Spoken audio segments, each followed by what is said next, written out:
ഇത് ഇങ്ങനെ ഓരോ ദിവസങ്ങളായിട്ട് ഓരോ അറസ്റ്റ് എന്നല്ലാതെ ഒരു ഫൈനൽ കുറ്റപത്രം എന്നാണ് സമർപ്പിക്കുക എന്നുള്ളതിനെക്കുറിച്ച് ഇപ്പോഴും യാതൊരു ഐഡിയ ഇല്ല. അത് കഴിഞ്ഞതിന് ശേഷമേ സർക്കാരിന് അഭിപ്രായം പറയാൻ പറ്റൂ. ഇപ്പോൾ അന്വേഷണം നടക്കുന്നു, അന്വേഷണത്തിൻ്റെ ഭാഗമായിട്ടുള്ള അറസ്റ്റുകൾ നടക്കുന്നു. പക്ഷേ ഈ അറസ്റ്റ് കൊണ്ട് മാത്രം ചാർജ് ഷീറ്റ് ആവുന്നില്ല. ചാർജ് ഷീറ്റ് ഫൈനലായിട്ട് കൊടുക്കുമ്പോഴേ സർക്കാരിന് തുടർന്നുള്ള ആക്ഷനിലേക്ക് പ്രവേശിക്കാൻ കഴിയൂ. ഏതായാലും സർക്കാർ കാര്യങ്ങൾ നോക്കിക്കൊണ്ടിരിക്കുകയാണ്. എന്നാണ് ഫൈനലായിട്ടുള്ള ചാർജ് ഷീറ്റ് കൊടുക്കുക എന്നുള്ളതാണ് ഞങ്ങൾക്ക് അറിയാനുള്ളത്. അല്ല, പ്രശാന്തിനെ ആദ്യം ചോദ്യം ചെയ്ത ആരുടെ കാലത്താണ്? ഞങ്ങളുടെ കാലത്തല്ലല്ലോ. പ്രശാന്തിൻ്റെ നേതാവ് മുഖ്യമന്ത്രി ആയിരിക്കുമ്പോഴാണ് ആദ്യം ചോദ്യം ചെയ്യുന്നത്. ആ ചോദ്യം ചെയ്യലിൻ്റെ അടിസ്ഥാനത്തിലായിരിക്കാം ഇപ്പോഴത്തെ നടപടി എന്ന് പറയുന്നത്. ഞങ്ങൾ ഈ ഒരു കാര്യത്തിൽ ഇടപെട്ടിട്ടില്ല. ഞങ്ങൾ ഈ അന്വേഷണ ഉദ്യോഗസ്ഥന്മാരെ ആരെയും ഞങ്ങൾ വിളിച്ചു വരുത്തിയിട്ടില്ല. അവരോട് ഞങ്ങൾ അഭിപ്രായം ചോദിച്ചിട്ടില്ല. പക്ഷേ ഇങ്ങനെ ഇഴഞ്ഞു പോകുന്നതിൽ സർക്കാരിന് അസംതൃപ്തിയുണ്ട്. അത് ഞാൻ പലതവണ രേഖപ്പെടുത്തിയിട്ടുണ്ട്. ഫൈനൽ ചാർജ് ഷീറ്റ് വന്നതിന് ശേഷം മാത്രം തുടർ നടപടികളിലേക്ക് സർക്കാർ പ്രവേശിക്കും. തീർച്ചയായിട്ടും സർക്കാരിനെ സംബന്ധിച്ച് ഇതിൽ അസംതൃപ്തിയുണ്ട്.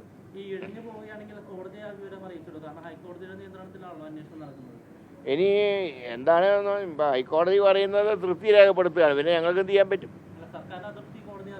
സർക്കാരിൻ്റെ അതൃപ്തി ഏതായാലും ചാർജ് ഷീറ്റ് ഈ മാസം ഉണ്ടാവുമെന്നാണ് നോക്കുക. ഈ മാസം കണ്ടില്ലെങ്കിൽ സർക്കാരിൻ്റെ അതൃപ്തി സർക്കാർ അറിയിക്കും. സംശയമൊന്നും ആ കാര്യത്തില്ല. ഇതിങ്ങനെ ഇഴഞ്ഞു പോകുന്നത് വെറും കാഴ്ചക്കാരെ പോലെ നോക്കി നിൽക്കാൻ സർക്കാരിന് കഴിയില്ല. അല്ല, പങ്കില്ലാതിനെ അവർക്ക് പറയാൻ കഴിയില്ലല്ലോ. ഈ നടപടികളൊക്കെ കഴിഞ്ഞ സർക്കാരിൻ്റെ കാലത്ത് ആരംഭിച്ച നടപടികളുടെ ഭാഗമാണ്. അതിൻ്റെ തുടർ ഞാൻ പറഞ്ഞല്ലേ, ഞങ്ങളിതിലൊന്നും ഇടപെട്ടിട്ടില്ല. ഞങ്ങൾ ഒരു ഉദ്യോഗസ്ഥനെയും വിളിച്ച് ഇതിനെക്കുറിച്ച് ഒരു ചോദ്യം ഞങ്ങൾ ചോദിച്ചിട്ടില്ല. അതുകൊണ്ടാണ് ഞങ്ങളിത് വെയിറ്റ് ചെയ്യുന്നത്.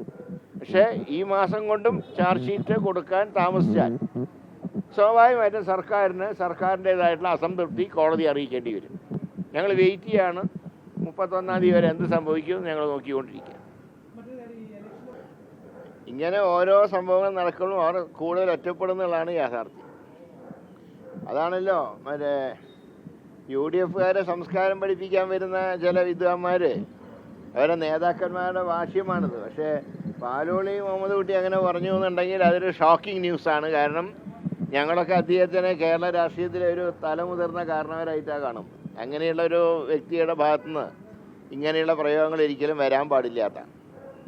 അതോടൊപ്പം തന്നെ മറ്റൊരു കാര്യം പറയാനുള്ളത്, ഇന്നലെ മിനിഞ്ഞാന്ന് ശ്രീ രാഹുൽ ഗാന്ധിയുടെ നേതൃത്വത്തിൽ പ്രധാനമന്ത്രിയുടെ ഓഫീസിലേക്ക് മാർച്ച് നടത്തുകയുണ്ടായി.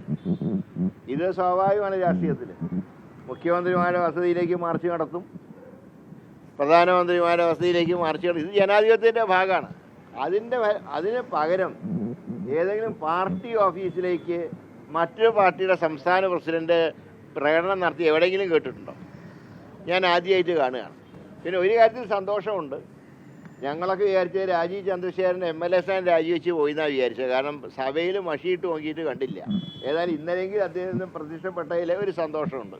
അദ്ദേഹത്തിനെ വീണ്ടും ഒന്ന് കാണാൻ കഴിഞ്ഞല്ലോ.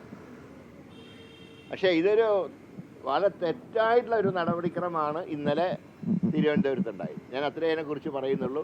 അത് വളരെ തെറ്റായിപ്പോയി. അങ്ങനെ ഒരു രാഷ്ട്രീയ പാർട്ടിയും ചെയ്യാൻ പാടില്ല.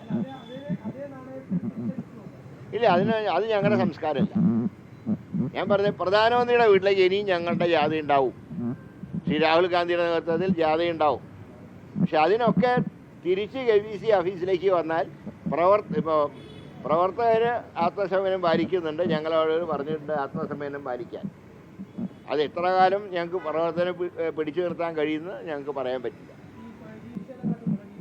അല്ല, അവരെന്താ അറിയോ, അവരുടെ അകത്തുള്ള കാര്യങ്ങൾ പുറത്തറിയാതിരിക്കാൻ. കഴിഞ്ഞ ഇലക്ഷനിൽ ഒരു സ്ഥാനാർത്ഥിക്ക് കിട്ടിയ കാശിൽ എത്രമാത്രം അടിച്ചു മാറ്റി എന്നുള്ള ചർച്ചയാണ് അതിൻ്റെ അകത്ത് നടക്കുന്നത്. 10 കോടി കിട്ടിയവർ 2 കോടിയെ ഫീൽഡ് ഇറക്കിയുള്ളൂ എന്നൊക്കെ അവർ തന്നെയാണ് പറയുന്നത്. ഞങ്ങൾ പറഞ്ഞു ഞങ്ങൾക്ക് അവരുടെ കാര്യം അന്വേഷിക്കേണ്ട കാര്യമില്ല. അപ്പോൾ അതൊക്കെ ഒന്ന് മറച്ചു വയ്ക്കാൻ വേണ്ടി ഇപ്പോൾ ഇങ്ങനെ ഒരു ഏർപ്പാടുമായിട്ട് ഇറങ്ങിയിരിക്കുകയാണ്. ഉള്ള സീറ്റും കൂടെ അടുത്ത ഇലക്ഷനോടെ നഷ്ടപ്പെടുന്ന മാത്രമേ അവരോട് ഞങ്ങൾക്ക് പറയാനുള്ളൂ.